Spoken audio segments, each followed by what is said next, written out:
So hi guys, what's up and welcome back to your channel gravity circle.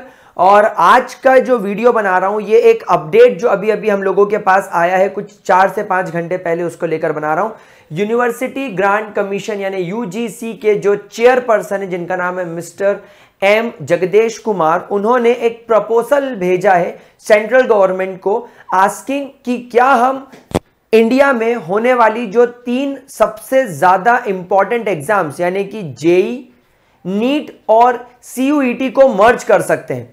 उनका यह कहना है कि पिछले साल हम लोगों ने सीयूईटी स्टार्ट किया था और इस साल जो सीयूईटी हुआ उसमें यह देखा गया कि लगभग 1.05 मिलियन स्टूडेंट्स ने उस एग्जाम के लिए एनरोल किया, वो एग्जाम दिया और उस एग्जाम के अंदर इतनी ज्यादा भीड़ थी कि ये आज देश का सेकेंड मोस्ट इंपॉर्टेंट एग्जाम बन चुका है। इस एग्जाम के अंदर लगभग देश भर की 90 यूनिवर्सिटीज ने इसके अंदर एनरोल किया था, यानी कि 90 यूनिवर्सिटीज ये चाहते थे कि उनके अंदर जो बच्चा एडमिशन लेकर आए वो सीधे सीयूईटी के थ्रू आए। इसमें से 45 यूनिवर्सिटीज तो सेंट्रल यूनिवर्सिटीज थी। दैट मीन्स सीयूईटी हमारे देश की एक बहुत इंपॉर्टेंट एग्जाम बन चुका है। आज भी नंबर 1 पर नीट है जिसमें इस साल डेटा बताता है कि 1.8 मिलियन स्टूडेंट्स बैठे थे, यानी लगभग 18 लाख स्टूडेंट्स बैठे थे। और जेई में भी लगभग आप मान के चलिए कि 1 मिलियन के आसपास स्टूडेंट बैठते हैं। तो सीयूईटी जेई और नीट को मर्ज करना चाहता है यूनिवर्सिटी ग्रांट कमीशन। इसके पीछे इन्होंने लॉजिक क्या दिया है? इसके पीछे इन्होंने लॉजिक ये दिया है कि ये एनटीए के लॉजिस्टिक्स को बचाएगा। दैट मींस जो खर्चा होता है इन एग्जाम्स को कराने के लिए वो बचेगा। अगर ये तीनों एग्जाम एक साथ एक जगह पर, एक साथ एक प्लेस पर, एक सेंटर पर होने लगे तो ये लॉजिस्टिक्स से लेकर हर चीज में बहुत ज्यादा फायदेमंद होगा। यानी कि अगर आप इंजीनियरिंग बैकग्राउंड के स्टूडेंट हैं, अगर आप लोग चाहते हैं कि आप देश के उन कॉलेजेस में एडमिशन लेना चाहें जो पहले आप जेई मेन के थ्रू लेते थे, यानी कि IITs, NIITs, triple IITs and top most engineering colleges, तो आपको इस एक इंडिविजुअल जो एग्जाम, जो इन तीनों एग्जाम्स को मर्ज करके होने वाली है, उसमें आपको फिजिक्स, केमिस्ट्री एंड मैथ्स के सेक्शन को अटेम्प्ट करना है। सिंपल। अगर आप मेडिकल फील्ड के स्टूडेंट हैं, अगर आप लोग नीट देना चाह रहे थे तो अब अगर मान लीजिए तीनों एग्जाम मर्ज हो जाती तो आप पीसीबी को अटेम्प्ट करेंगे और आपको मेडिकल कॉलेजेस के लिए लिस्ट किया जाएगा। और अगर आप कोई नॉर्मल कोर्स लेना चाहते हैं जैसे बीएससी या बीबीए, सॉर्ट ऑफ ये जो कोर्सेज लेना चाहते हैं और आप जिस स्ट्रीम के हैं आप उस स्ट्रीम को अटेम्प्ट कीजिए, आपके अकॉर्डिंगली रैंकिंग बनाई जाएगी। इस बार मिस्टर एम जगदेश कुमार का कहना है कि लगभग 43 लाख स्टूडेंट्स अगर हम इन एग्जाम को मर्ज कर दें तो हम एक साथ इनका एग्जाम ले सकते हैं। इनका यह भी कहना है कि हम ये एग्जाम को साल में 2 बार लेंगे। दैट मींस एक बोर्ड एग्जाम्स खत्म होने के बाद तुरंत लिया जाएगा और एक लिया जाएगा नवंबर दिसंबर के आसपास, यानी 2 अटेम्प्ट्स होंगे और 2 अटेम्प्ट्स के हिसाब से एक स्टूडेंट को उसका कॉलेज दिया जाएगा। ये लॉजिस्टिक पर्पज से तो ठीक है, लेकिन स्टूडेंट्स के लिए इसका क्या बेनिफिट है? तो मिस्टर एम जगदेश कुमार का कहना है कि ये जो सिलेबस है वो बिल्कुल चेंज नहीं कर रहे हैं। एनसीईआरटी बेस्ड पहले भी था, एनसीईआरटी बेस्ड आज भी है, यानी पेपर के लेवल में कोई चेंज नहीं आएगा। अब डिपेंड ये कर रहा है कि अगले 2 से 3 दिनों में गवर्नमेंट ने बोला है कि हम इसके ऊपर बात करेंगे, हम इसके ऊपर डिस्कस करेंगे, एक पैनल बनाएंगे एक्सपर्ट्स की, उनकी राय लेंगे और फिर डिसाइड करेंगे कि एक्चुअली करना क्या है। अब ये जो प्रपोजल भेजा गया है इस पर गाइस हमारा क्या इवैल्यूएशन, एक बार हम लोगों को इसके ऊपर कैसा रिएक्ट करना है, तो इस प्रपोजल की हम दोनों बातों की बात करेंगे।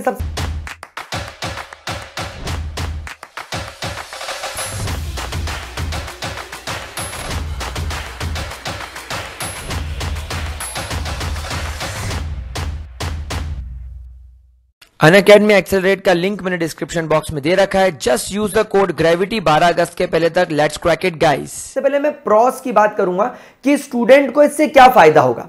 गाइस नंबर 1 फायदा मेरा ऐसा मानना है कि आप पर बर्डन कम हो रहा है। लिटरली आप पर बर्डन कैसे कम हो रहा है?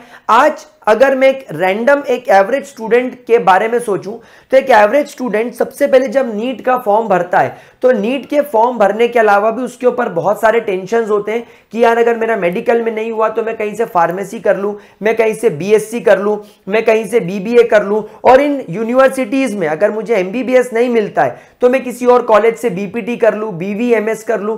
बहुत सारी एग्जाम्स होती है, उनके इंडिविजुअल एंट्रेंसेस होते हैं। तो बच्चे के ऊपर पढ़ाई के अलावा कौन से कॉलेज में अप्लाई करना है, उसका फॉर्म कब आ रहा है, कब उसकी लास्ट डेट आ रही है, कहीं फॉर्म भरना रह तो नहीं गया, ये बहुत सारे बर्डन से मेरे ख्याल से आप लोग बच जाएंगे। तो अब आप लोगों का बहुत सारे फॉर्म्स को भरने का एक टेंशन खत्म हो रहा है। तो अब आप लोगों को बस ये रहेगा कि मेरे को ये एग्जाम के लिए फॉर्म भरना है, मैंने इसका फॉर्म भर दिया, एक अटेम्प्ट दे दिया, सेकंड अटेम्प्ट और दे दिया, अकॉर्डिंगली मेरी लिस्टिंग हो जाएगी। ठीक है। दूसरा एनसीईआरटी बेस्ड है, यानी अभी आप जो पढ़ाई कर रहे हो, जैसे अभी आप लोग नीट के लिए फोकस्ड हो, आप लोग जेई के लिए फोकस्ड हो, या आप केवल अपना 11th and 12th cool and काम तरीके से कर रहे हो और बाद में सीयूईटी देकर किसी अच्छे यूनिवर्सिटी से बीएससी, बीबीए या इस तरीके के कोई बढ़िया कोर्सेज करना चाहते हो तो आप वही करते रहिए, आपको पैनिक होने की जरूरत नहीं है। अगर ये तीनों एग्जाम्स मर्ज हो रही है इसका मतलब ये नहीं है कि आपको आपकी पढ़ाई से डिविएट होना है या कोई नया सिलेबस आ जाएगा, ऐसा भी यहां पर कुछ भी नहीं है।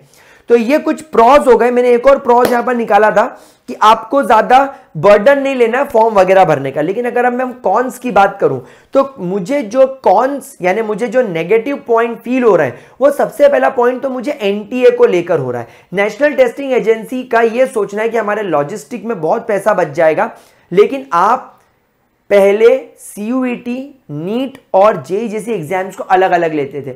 मेरा मानना है कि अगर नीट में 18 लाख बच्चे हैं तो अभी आप लोगों ने एक न्यूज सुनी होगी, केरला में कुछ लड़की के साथ में मिसबिहेव हो गया था।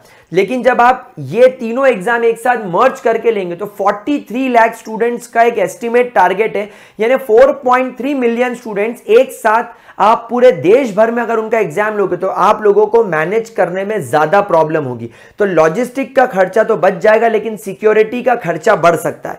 दूसरी बात, जैसे कि आप लोगों ने देखा होगा नीट एग्जाम्स के वक्त जो सिक्योरिटी होती है वो बहुत ज्यादा टाइट होती है। इनफैक्ट नीट बोलता है लड़कियों को चोटी बनाकर आओ या ऐसे कपड़े पहनकर आओ जो लाइट कलर के हो, आप शूज नहीं डाल सकते, आप वॉच नहीं पहन सकते, आप कड़ा नहीं पहन सकते, आप मेरी तरह बहुत सारी राखी पहन के नहीं पहुंच सकते, आप कोई कंपोस्ट नहीं ले आ सकते, मतलब बहुत सारे पॉइंट्स होते हैं। तो जब आप सीयूईटी और जेई करेंगे तो इसमें तो इतनी सिक्योरिटी नहीं होती है। तो नीट की सिक्योरिटी, क्या नीट लेवल की सिक्योरिटी आप जेई और नीट के स्टूडेंट्स को देंगे या आप नीट की सिक्योरिटी कम करेंगे? अगर आप नीट की सिक्योरिटी कम करेंगे तो शायद यहां पर जो बहुत सारे लोग जो कॉन कर देते हैं, यानी कि आपने सुना होगा मुन्ना भाई एमबीबीएस वाला सीन कि फ्रॉड हो गया, तो फ्रॉड होने के चांसेस बढ़ सकते हैं क्योंकि नो डाउट इंडिया है, फ्रॉड होते हैं। कई ऐसे लोग हैं जो आप लोगों को भरोसा दिलाएंगे इतने लाख दे दो मैं आपका वो करा दूंगा। हमने बहुत सारे फ्रॉड की कहानी सुनी है। तो क्या ये सिक्योरिटी बढ़ाएंगे या सिक्योरिटी कम होगी? अगर सिक्योरिटी कम होगी तो फ्रॉड के चांसेस बढ़ जाएंगे। जो जेन्युइनली बच्चा एग्जाम क्लियर कर रहा है, एग्जाम क्लियर कर सकता है, उसकी जगह पर एक ऐसा स्टूडेंट हो सकता है निकल जाए जो पैसे के बल पे आगे बढ़ गया हो। तो ये एक बहुत बड़ा पॉइंट होगा इस चीज को देखने का कि ये इस चीज को कैसे करेंगे। दूसरा पॉइंट कि यार इन पॉइंट्स को लेकर क्या स्टूडेंट पर सही में बर्डन कम होगा? कहीं ऐसा तो नहीं होगा कि अभी तक वो बच्चा केवल 18 लाख बच्चों से कंपीट कर रहा था लेकिन अब उसका नंबर 43 लाख पर पहुंच गया है? कहीं ना कहीं कंपटीशन बढ़ेगा। इसका मतलब ये होगा कि अगर मान लीजिए एक बच्चा बैठा है और वो एक क्वेश्चन सही कर देता है और वही क्वेश्चन दूसरे बच्चे कम कर देते तो उनकी रैंकिंग में बहुत ज्यादा फर्क हो जाएगा। यानी कि जब हम इवैल्यूएशन करेंगे तो अब एक क्वेश्चन गलत करने पर और एक क्वेश्चन सही करने पर जो रैंकिंग में जो परसेंटाइल में डिफरेंस आएगा वो बढ़ जाएगा। तो शायद ये कहीं ना कहीं आपके कंपटीशन को बढ़ा सकता है। तीसरा, आप क्वेश्चन का लेवल कैसे रखेंगे? एक जनरल सी बात बताता हूं, सीयूईटी का लेवल नॉर्मल रखा गया था।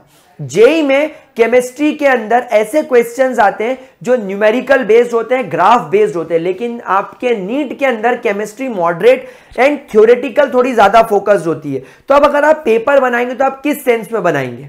क्या तीनों के अलग अलग पेपर होंगे? यानी एक मेडिकल फील्ड के स्टूडेंट के लिए पीसीबी का पेपर अलग आएगा, क्या सीयूईटी के लिए पीसीबी का पेपर अलग आएगा और क्या जेई के लिए पीसीएम का पेपर अलग आएगा, या एक ही पेपर आएगा?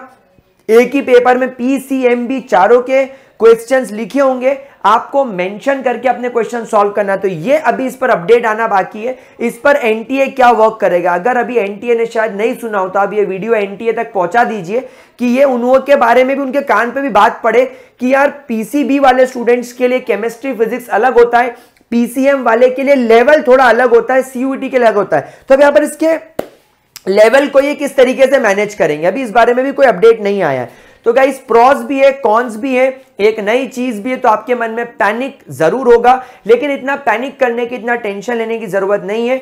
कुछ दिनों में ये चीज क्लियर हो जाएगी। And mister M Jagdesh Kumar ने बोला है कि हम एकदम से लास्ट मोमेंट पे कुछ भी नहीं करेंगे, अगले साल के लिए प्लानिंग आज से शुरू हो गई है। तो आपके पास सफिशिएंट टाइम होगा इस नए सिस्टम को अडेप्ट करने का, अगर ये लागू होता है तो। मेरे हिसाब से आप लोगों को अभी टेंशन लेने की जरूरत नहीं है। आप अभी इस तरीके से पढ़े कि आपको ये अपडेट मिला ही नहीं है, एंड अगर अपडेट होगा भी तो कोई ज्यादा बड़े चेंज नहीं होंगे। हम थोड़ा यूजीसी पर और एनटीए पर भरोसा रखें, वहां पर भी एनटीए के जो हमारे चेयरमैन है mister doctor Vineet Joshi, mister M Jagdesh Kumar, और भी सेंट्रल गवर्नमेंट में बहुत ज्यादा अच्छे रेप्यूटेटेड लोग बैठे हैं जो आपके वेलफेयर के बारे में ही सोचकर डिसीजन लेंगे। So don't worry about that, keep studying and keep rocking. अगर ये वीडियो पसंद आया और इंफॉर्मेटिव लगा हो तो वीडियो को शेयर जरूर कर देना, लाइक कर देना, कमेंट करना अच्छा प्यारा सा, एंड चैनल को जरूर सब्सक्राइब कर लेना, क्योंकि इस चैनल ग्रेविटी सर्कल पर सीयूईटी, जेई और नीट के लिए मैं केमिस्ट्री पढ़ाता हूं। एंड केमिस्ट्री इतनी ऑसम होती है जिसके बाद आपको कहीं और से कोई पेड कोर्सेज लेने की जरूरत नहीं पड़ेगी। तो सब्सक्राइब करना मत भूलना, and keep on sharing the video. इस चैनल पर मैं और भी ऐसे इंफॉर्मेटिव वीडियोस डालता रहूंगा जैसे जैसे हमें अपडेट्स मिलती रहेंगी। See you guys and keep studying, keep rocking, all the best.